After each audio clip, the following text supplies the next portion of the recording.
Alright, what you see here is a Bahama hugger ceiling fan, model MC-52. Doing a video of it as if I was filming it at nighttime, although this really not any difference. It is still light out, no, it is starting to get dark. I'm just filming it with the lights on. But yeah, I figured I'd take this time to film as many videos of this fan as I can before we at some point sell this house and I remove the fans. So yeah, it's just more so of a way for me to get some more like video of it, of how I'd see it and such. Obviously, I'm doing the iMovie video on it as well, an updated version of it, along with the other fans. But I figured it'd be a good way to kind of have video of how I'd see it a lot, either in the daytime or at nighttime, or as a kid. Now I can kind of have memories of how I'd see it running and such here. But yeah, the fan dates back to April of 1991, and I have played with this fan quite a bit as a kid. See Bahama logo. It is the first generic hugger ceiling fan I've ever saw as a kid, and it's actually the fan that got me into huggers to begin with. And a lot of people aren't too crazy about hugger fans. I really like them, and it's all because of this fan. But yeah, it's one of my favorite. It's probably one of my favorite fans from my childhood, along with the carousel and the coastal breeze that I now have from my aunt's kitchen.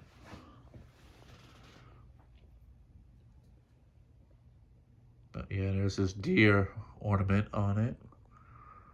It's a very childhood ornament. There's pull chain's been on it up for the longest time as well. Although whenever I get it, I probably will swap that out with something else later on. Like another ornament similar to this one. I have the same style, just something different. Maybe of like ducks or fish. My dad is a very outdoorsy person and such. Doesn't hunt anymore like he used to, but it's more, if anything, he does likes to do a lot of photography on nature, so that's why my grandmother had gotten this, just to make her think of him. But yeah. Now, something my grandmother would do often is she would loosen the bulbs on the area that she doesn't want light up and such, which I also think is a good idea. Something I would do sometimes actually with the low profile plus in my kitchen. I actually got that idea from what she would do with this one. So if she only needed like the area where the couch is lit up and not the area where the window is at night, she would just unscrew those two. But yeah, let me go ahead and start off on low speed.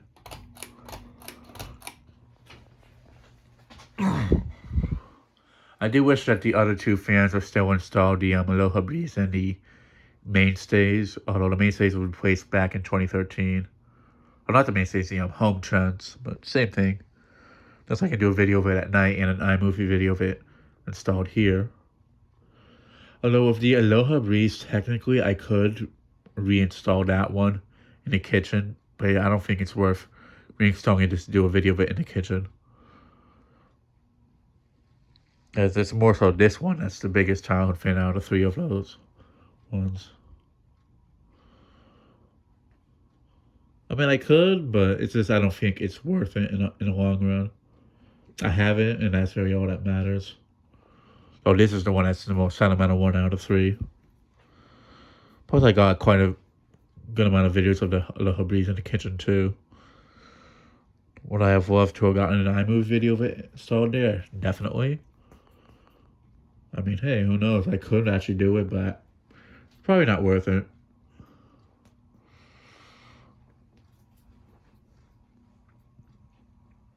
I was actually planning to do one of it while I was installed here. But the thing is, one day my dad messaged me saying, hey, you want to put up a new fan there? I'm like, okay. So, yeah. I do have it running right now. You have to pay hugger to replace it on reverse. Just move around the heat a bit. But that's actually just a setting. It was left on last time I was here I would turn it on for like a half hour, do some stuff here, like just look around, make sure all the pipes were fine and such.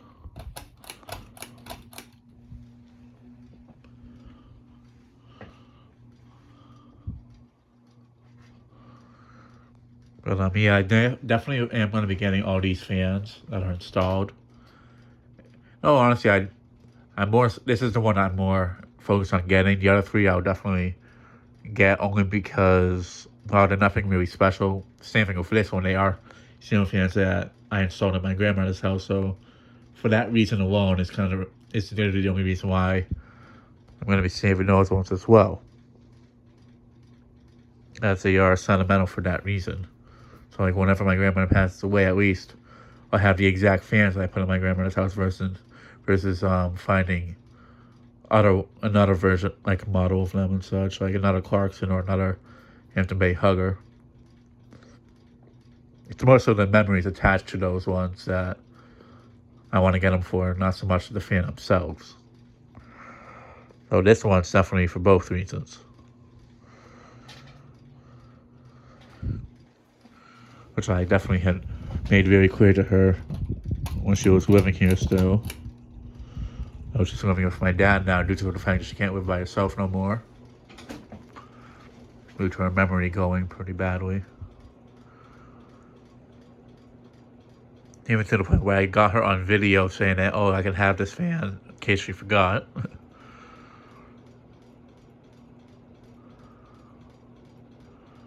yeah, my dad said I can have this. And I just gotta swap it out with another one. Same thing with the other one, so I'm probably just gonna swap them out with like lights, more likely. Not too sure. I could even swap this one out right now, but I'd rather wait in case we do go ahead and sell it, just because in case my grandmother wants to come back and live here for a little bit or stay here for a few days. I don't know. It's just I'd rather not see it, make it look like that we're already trying to sell it and such. I'd rather just leave it the way it is for the time being until we definitely get to go ahead on selling it. Oh yeah, but it was good there on high for a Hugger fan, especially a cheaper one. At ticking sound, I'm honestly starting to think it's a wire not hitting against the motor. But and I'll show you guys why in a moment. All right, now to show it on reverse after it does spin down.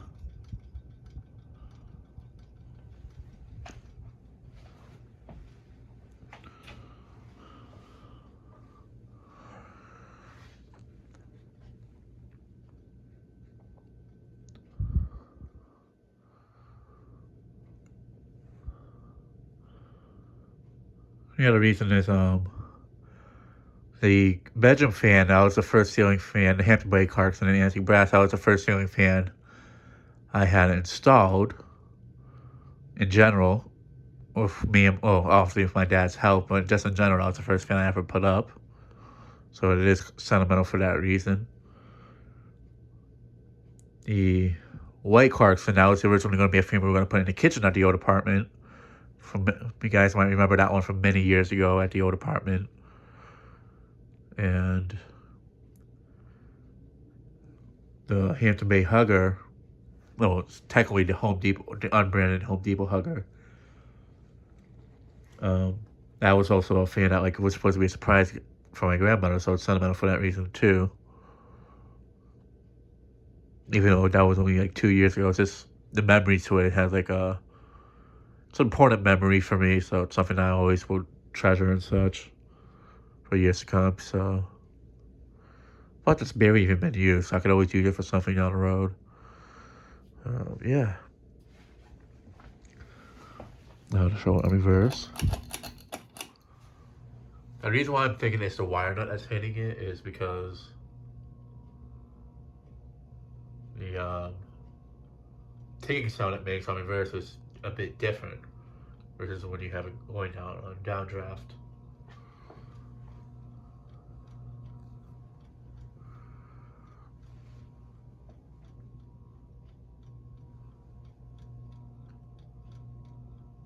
So it definitely has to be a wire nut. Good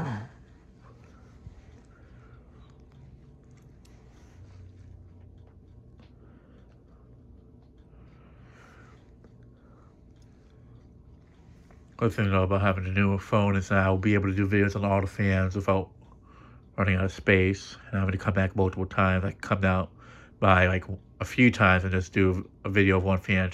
Spend like a few hours here doing videos on them.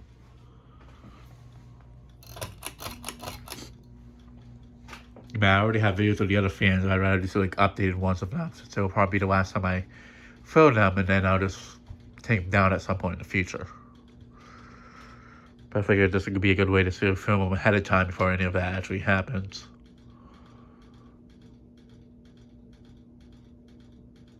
Yeah, it definitely sounds more like a wire now. I thought it was the bearings originally, but the fan doesn't like have like a vibrating, well, not a vibrating sound, but it doesn't have like a rough feeling to it, like when it's spinning.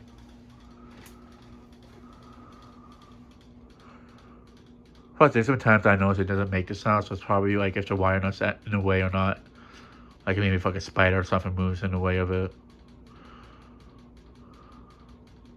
Because I am pretty sure they probably had quite a bit of spider webs on it. As I have noticed, sometimes like if it's not being used almost at all in the winter time, and there's spider webs that will form around the blades and such.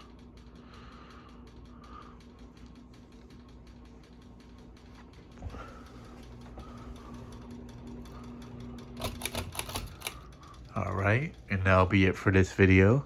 Thanks for watching, hope you enjoyed, and stay tuned for more videos to come.